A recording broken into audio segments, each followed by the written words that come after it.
food. Even though the chefs tried their best to present all kinds of dishes, there was never a single dish that he liked. One day, a female chef named Lisa came to the back of the kitchen. Everyone expected her to come up with something new, but on her first day, she made the prince an ordinary dish of rice with vegetables. But the crown prince usually has a table full of delicacies. The prince was furious to see such a shabby rice dish on the table, so he ordered Lisa to be thrown out. But Lisa had a plan. She didn't believe that anyone could resist the temptation of her handmade rice buns. Lisa had always wanted to be the best cook in the world. During the competition for the god of cookery, she won first place with a dish of scrambled eggs with spring onions. But because she didn't pay a bribe to the steward, she was assigned to work under the prince. Lisa had heard that Jack was notoriously difficult to serve. She thought Jack must be tired of eating meat and fish, so she made a homemade dish of steamed rice for a change. But Jack decided that Lisa was just trying to make a fool out of him. He ordered Lisa out of the palace. But the next moment, he was attracted by the aroma of vegetable rice. After one taste, he was captivated by the amazing flavor. He ate the whole plate of rice in no time. He wanted to have another one, but Lisa had already been chased away. When the steward saw this,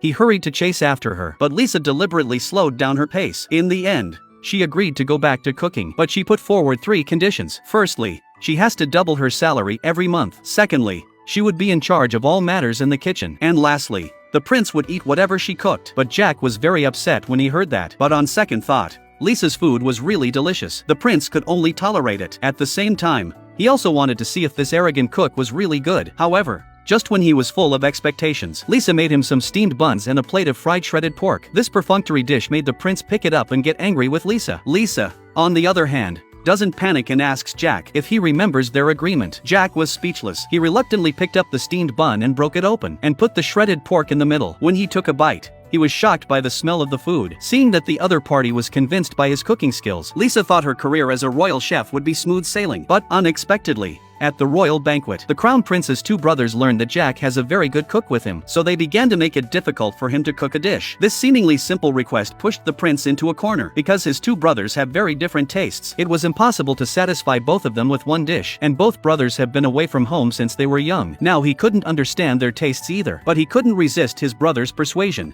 so he agreed. So the crown prince changed his usual irritable and impolite behavior. He begged Lisa to help him. Lisa had no choice but to agree to the prince's request. In order to find out the dietary habits of the 2 princes, Lisa had to pretend to be a dancer to get into the royal residence. But her poor dancing skills were immediately recognized. Carl even deliberately dragged her to the table and made a move on her. Under such an attack, Lisa was soon disoriented. She asked the 2 princes for their tastes, but the 2 princes were actually trying to make things difficult for the prince. When they were young, the 3 of them were very close. But one day the crown prince complained to his father. He claimed that his studies were declining because his 2 younger brothers were dragging him down. When the emperor learnt of this, he immediately issued a decree. He sent the 2 younger brothers to his own feast